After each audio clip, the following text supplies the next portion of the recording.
Muy buenos días, les habla Eduardo Guzmán Pérez, corresponsal especial y analista político de su televisora preferida 24 Horas Noticias Televisión. En sus programas cotidianos en idioma español para Hispanoamérica, el Caribe, los Estados Unidos y Europa Central. Hoy vamos a tocar un tema que es de trascendente importancia para los venezolanos y para Hispanoamérica. Han transcurrido 200 largos años desde que nos separamos políticamente de España. En esos 200 años hemos tenido 25 constituciones y hemos transitado tiempos de bonanza como ningún país de América, producto de unas divisas que nunca hemos trabajado, que vienen por mandato de Dios de la naturaleza, el petróleo. Transcurrieron 40 años importantes en la vida política moderna de Venezuela, que fueron los que ocurrieron entre 1959 y 1998. 40 años después, el país no se había integrado ni vertical social ni horizontal geográfico.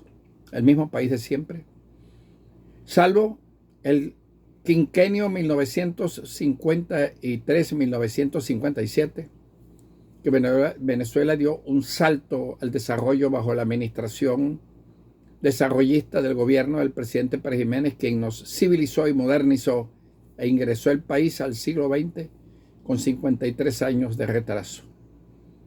Vino la llamada democracia de los partidos o dictadura de los partidos, que implosionó de una forma fenomenal en las elecciones de 1998, dejando atrás un país sumido en la más profunda crisis política, económica, fiscal, petrolera y militar.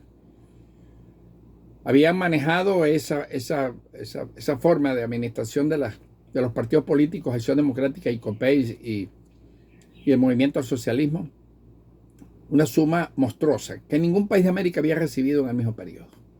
478.000 millones de dólares derivados de las exportaciones petroleras, más 40.000 millones de endeudamiento con el Fondo Monetario Internacional, más 75.000 millones equivalentes en bolívares del impuesto de recaudación del impuesto sobre la renta. Y el país quedó sumido en la más profunda deterioro moral, político, económico y peor, militar. Quedó un país con control de cambios, control de precios, control de distribución de alimentos. El sistema bancario quebrado desde hacía 15 años que Luis Herrera propinó el lanzazo mortal contra el Bolívar, el Viernes Negro. Intervenidos 9 bancos, 4.800 juicios por corrupción administrativa que estaban reposados en los tribunales sin sentencia firme ninguno por delitos de corrupción, por lo que ellos llamaron la delincuencia de cuello blanco, que eran los altos funcionarios del gobierno, que a su vez eran contratistas del gobierno. Pasaron esos 40 años. Han pasado 23 años de la llamada Revolución Bolivariana. Hemos vivido de revolución en revolución. 23 revoluciones en el siglo XIX, donde el país se debatió montado en un caballo entre el humo de la pólvora y el polvo de los cascos de los caballos. No hicimos país, no hicimos nación, no hicimos república. Continuamos con esa crisis y ahora se ha profundizado a niveles insostenibles con la revolución del siglo XXI, que es una forma de administración de una autocracia constitucional ilegítima, que revestida de un presunto socialismo del siglo XXI, se ha dedicado a darle continuidad, pero con más daños letales, a la vida del venezolano. Hoy encontramos un venezolano miserable, enfermo, sin recursos financieros para comprar comida, desvencijado biológicamente, una niñez ya vuelta chatarra biológica, una deuda contraída con Irán por 180.000 millones de dólares y unas negociaciones ocultas con los Estados Unidos por debajo para vender petróleo que están llevando a Europa, una vez que Rusia le trancó las llaves del petróleo y del gas a la Europa occidental.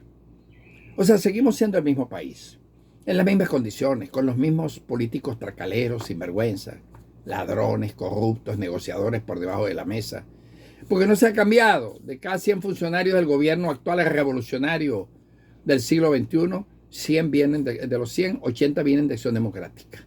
con el mismo pensamiento, con la misma rapacidad, con la misma intención de apoderarse de los dineros del pueblo, por el pueblo y para el pueblo. Esa es Venezuela, un país sumido de nuevo en la continuidad de una crisis permanente, que es cíclica y que es reiterativa, con ofertas como las que se le hicieron en los 40 años de la democracia de los partidos, que en el último gobierno de Caldera, que fue el que administró la agonía de la Cuarta República cuando iba por un barranco en caída libre, dijo: estamos mal pero vamos bien. Ahora estamos mal pero vamos peor. No hay salida. El problema es la educación, la falta de calidad de vida, la falta de expectativas y de oportunidades de trabajo, porque quienes llegan a los cargos y pretenden volver, que no volverán históricamente, la vieja clase política que queda y algunos remanentes de cadáveres insepultos malolientes de la Cuarta República, tendrán que esperarse para cuando vuelvan a nacer, volver al país a gobernarlo. De tal manera que quienes están hoy tendrán que irse. El gobierno esta forma de gobierno autocrática es una autocracia constitucional, socialista por revestirse de alguna ideología, donde unos 500 individuos, como aquellos 400 de la Cuarta, controlan la economía del país en gobiernos en donde todo el mundo manda, todo el mundo gobierna y nadie obedece. El país está vuelto un desastre, un caos político, un vacío de poder, pero sigue hacia adelante. Esa es la situación actual de Venezuela y hay que repetírsela diariamente, porque un país que no tiene información de radio, prensa, televisión, nos están cercenados todos los medios de divulgación de la tragedia del país. Hay que decirle a los venezolanos la verdad. Decía el Libertador: la verdad la dice su mejor amigo aunque le duela. Él habló para Venezuela, para los países circunvecinos de la columna vertebral andina, Eduardo Guzmán Pérez, de 24 Horas Televisión, desde nuestra plataforma central y sala de reacción en Santa Fe de Bogotá.